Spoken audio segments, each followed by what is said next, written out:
Bonjour à tous, aujourd'hui nous allons apprendre à nous servir de l'outil base documentaire Cavité.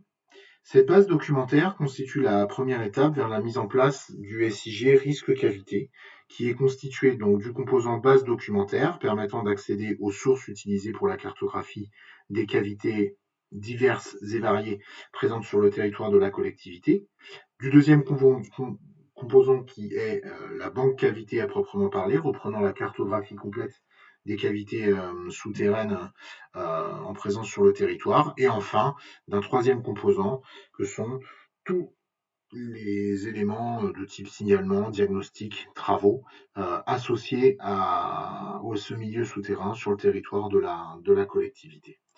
Pour commencer, nous allons nous rendre sur le site Géosphère.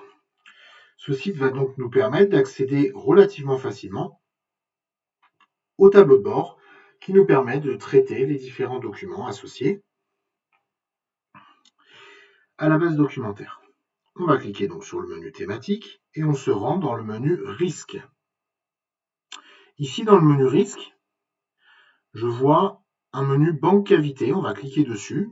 J'arrive directement dans la page au niveau du menu banque cavité. Donc il est possible ici à la fois de consulter les éléments de la base documentaire cavité. Si je clique sur cet élément-là, une nouvelle page s'ouvre qui me donne toutes les informations utiles pour comprendre comment fonctionne la base documentaire. Notamment, elle est constituée d'une référence du plan, de remarques, de sauvegarde numérique, de thématiques, de statut du document, d'un titre et d'un type de documents qui peuvent être versés à cette base documentaire. Donc, sans détailler plus avant, vous irez voir, en cliquant ici sur cette icône, vous pouvez directement voir quelles sont dans le détail les informations contenues dans la base documentaire. Allons maintenant un petit peu plus loin. En dessous, nous avons deux icônes. Une icône qui va nous permettre d'effectuer le versement d'un document, c'est-à-dire d'ajouter un document non connu à la base documentaire. Et nous avons également un deuxième document qui nous permet ici d'accéder directement à la base documentaire. Nous allons commencer par présenter la base documentaire cavité et les moyens qui nous sont donnés de retrouver des documents en situation opérationnelle. Alors, pour se connecter à ce portail, vous noterez qu'il est nécessaire de vous munir de votre courriel ainsi que de votre mot de passe Windows. Voilà, alors le tableau de bord est constitué d'une en-tête, on y reviendra tout à l'heure, d'un menu de type liste. Ce menu va vous permettre, en cliquant sur l'élément souhaité, de le filtrer dans la carte et de l'afficher ici à droite sous forme de fiche complète en permettant d'accéder directement à la source, ici par téléchargement ou par affichage dans le navigateur. Là, ici, je viens de télécharger un document de 800 kilooctets. Voilà, il s'agit d'un plan de cavité pour la rue d'Île au numéro 26 et 27. Voilà, on a ici les détails de l'élément. Tout cela se fait assez facilement. Si je clique à nouveau sur l'élément sélectionné, tous les éléments vont venir s'afficher tout seuls automatiquement. Voilà. Le premier mode de recherche que nous allons utiliser, le plus simple, il s'agit du mode de recherche géographique. Pour le faire fonctionner, on va tout simplement taper une adresse. Ici, je vais taper l'adresse rue d'Île à Saint-Quentin.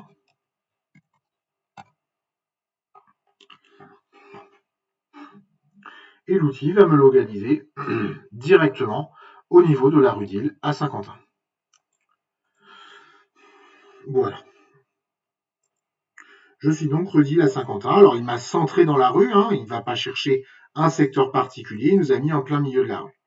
En ajustant ma cartographie, notez bien qu'à gauche, ici, de manière dynamique, la liste vient se mettre à gauche. Si j'enlève ici les différents plans de ma vue, ici, la liste va complètement changer. Là, on voit ici que je suis plutôt sur sous-préfecture, alors qu'ici, je suis bien sur la rue d'Île. Donc ça, c'est le premier outil de recherche. Je recherche une adresse et je vais directement afficher les différents plans. La carte permet de faire d'autres choses. Elle permet notamment, en cliquant sur l'outil maison, de revenir au centrage de la vue initiale du tableau de bord, d'afficher la légende de la carte, d'afficher ou masquer un certain nombre de couches. Ici, nous n'avons mis que le fond documentaire risque souterrain. Elle permet également, si on le souhaite, de changer de fond de carte. Si pour X raison dans votre recherche vous avez besoin d'afficher un autre type d'élément, ici on va aller se mettre OpenStreetMap, voilà, qui est un fond de carte qui ressemble fortement au cadastre. Voilà, là j'ai un certain nombre de détails qui peuvent paraître un peu plus intéressants. Un autre outil intéressant de la carte est l'outil qui permet, ici par pointé par exemple, ou alors par rectangle ou lasso, on va utiliser le lasso, de sélectionner un certain nombre de plans. En les sélectionnant dans la carte, à gauche ici ma liste va se mettre à jour. Ici je vais sélectionner ces éléments-là. Voilà. Ma carte s'est mise à jour, on voit ici que la carte, qui au total contient 14 éléments, est venue se réduire de ce nombre d'éléments. Voilà pour la partie carte, donc. Alors, je passe les boutons plus et moins, ça vous devez commencer à connaître. Un autre moyen de recherche, un peu moins aisé, mais tout aussi intéressant, est de passer par ce petit menu. Alors, vous le voyez, ce menu, il est juste à gauche quand on se lance, représenté par un petit triangle. On va cliquer dessus, et parce qu'on va travailler avec, on va cliquer sur la punaise. Voilà, lorsque la punaise est inclinée, ici, on vient conserver ce petit menu. Ce menu va nous permettre de faire des recherches par type de document. Est-ce que je recherche un plan cavité, une étude géotechnique, ou un plan historique ancien, plus difficilement classable? À quelle thématique je m'intéresse? 14-18, défense passive, carrière. Et ici, en fonction des boutons que je vais choisir ici, par exemple plan cavité, on voit ici que la thématique se met à jour. Et bien sûr, la liste de références ici et la liste de documents par titre ici vient se mettre à jour. Par exemple, si je prends ici les plans de type études techniques, je ne vais avoir qu'un seul choix pour l'instant, sondage géotechnique, cavité souterraine. Voilà.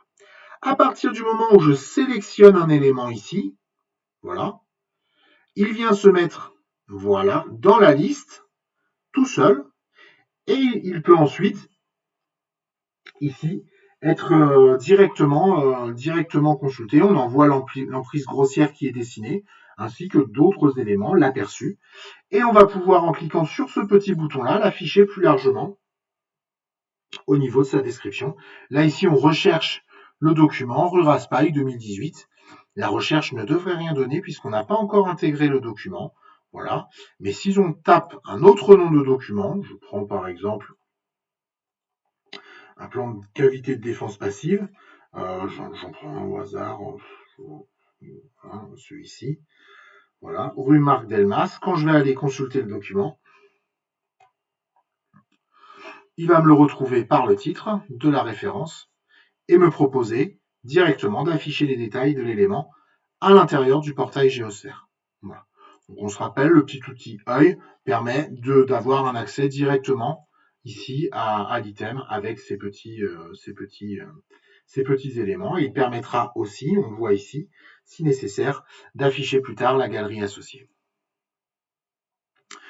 Voilà donc pour l'outil de recherche ici. Alors, on va remettre tous aucun et on va ne sélectionner aucun document. On va maintenant s'intéresser ici à différents indicateurs associés à la banque documentaire cavité risque. Ici, on a un indicateur qui décrit l'ampleur de la base. Quel est le nombre total de documents versés à la base? Ici, j'en ai 233. On a un indicateur de répartition qui permet de savoir quel est le type des documents qui sont mis dans la base de données, majoritairement des plans anciens et des plans de cavité souterraine, un tout petit peu d'études géotechniques. Un indicateur de vitalité qui nous permet de savoir à terme comment évolue cette base documentaire-là et si elle continue à être correctement alimentée. Et un indicateur global d'avancement. En effet, l'ensemble des plans présents dans cette base documentaire doit ensuite faire l'objet d'une vectorisation dans le système d'information géographique. Et du coup, on se rend compte qu'ici, sur les 233 documents, seuls actuellement 45,9% ont fait l'objet d'une cartographie détaillée dans la base documentaire risque souterrain. Voilà. Un dernier petit onglet permet de connaître la version et l'historique des modifications qui ont été apportées au tableau de bord. Voilà pour ce qui est de ce tableau de bord-là. Nous allons le refermer et puis nous allons nous intéresser maintenant dans Géosphère au bouton qui s'intitule « Verser un document ». Alors, l'outil verser un document, à quoi sert-il? Il va permettre d'ajouter dans la base documentaire un nouveau document. Alors, encore une fois, là, ici, nous sommes authentifiés, mais bien évidemment, si vous souhaitez accéder à l'outil, il vous faudra des accréditations qui sont fournies par la direction DEC, les services de Jean-Régis Humain et de Thierry Dobrinski. Alors, par défaut, un petit horodatage est réalisé, vous permettant de connaître la date à laquelle sera archivé votre document. Ici, par défaut, vous allez effectuer des nouveaux dépôts de documents. Vous avez ensuite la possibilité de choisir un type de document. Ici, afin de faire un petit peu travailler la base documentaire, je vais déposer un document de type rapport de fouille archéologique. Dans les faits, je déposerai une image fictive, en expliquant qu'il s'agit de la thématique carrière. On va ensuite dire que l'emprise, c'est juste un bâtiment. Je vais aller rechercher ce bâtiment. Alors, pour qu'il ne soit pas confondu par les services métiers avec de la donnée réelle, je vais aller ici les mettre ailleurs. Voilà, je vais aller ici mettre à Moidelaine. Je vais cibler par exemple le collège de la commune de Moidelaine. Ici, donc, je peux, comme d'habitude, changer le fond de carte. Vous reconnaissez le bouton. Je peux ensuite dessiner directement l'emprise du document. Voilà, je dessine un document fictif. Voilà, sur ce secteur-là. On note qu'il me précise la surface et le périmètre. Est-ce que j'ai une date? Non, je n'ai pas de date connue. Je vais mettre un mot-clé. Le mot-clé sera collège Deutsch de la Moselle, Deutsch de la Meurthe, collège.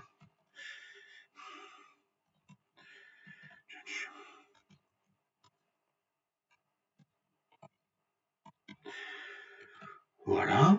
La référence du plan, elle se met automatiquement. Bâtiment, arc pour archéologie. Le nom détaillé qu'on vient de mettre ici, le mot-clé. Et le 000 correspond au fait qu'on ne connaisse pas la date. Si ici je viens mettre connu, hop, en admettant que le plan date de, admettons, allez, on va dire, 2015, juillet 2015. Là, ici, il vient me mettre automatiquement en référence du plan l'année connue du plan.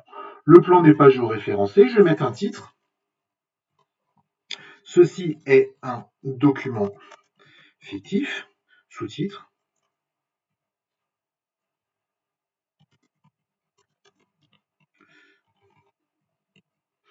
Voilà, aucune remarque. Nous allons maintenant procéder au dépôt. Je ne possède pas de sauvegarde, je n'ai pas effectué de sauvegarde papier du document, j'ignore quelle est sa cote. Dernier élément important, nous allons sélectionner un dossier. Voilà. Alors, il est important de comprendre que pour les documents ici, je ne peux pas dépasser pour l'instant 10 mégaoctets par document. Si vous voulez déposer plus, il faudra passer par un mail directement à mon endroit. Voilà. Victor Bach, archive bureau BD. Je ne sais pas du tout ce que c'est. On va pousser ce document-là. Voilà, visiblement, c'était un document qu'on venait de traiter ce matin. Et puis, une fois qu'on a fait ce travail-là, on va envoyer le document. Voilà. L'objectif étant que tout le monde soit informé du bon envoi et de l'existence d'un nouveau document dans la base documentaire. Une routine a été créée, elle a été désactivée juste pour le moment de la formation, mais la routine est la suivante, elle va permettre, lorsqu'on a une nouvelle contribution, d'informer l'équipe lorsqu'un nouvel élément vient d'être déposé, et lorsqu'on a un déclassement, un document sera signalé comme étant déclassé avec son motif. Alors voilà un petit peu à quoi ressemble le courriel. Voilà.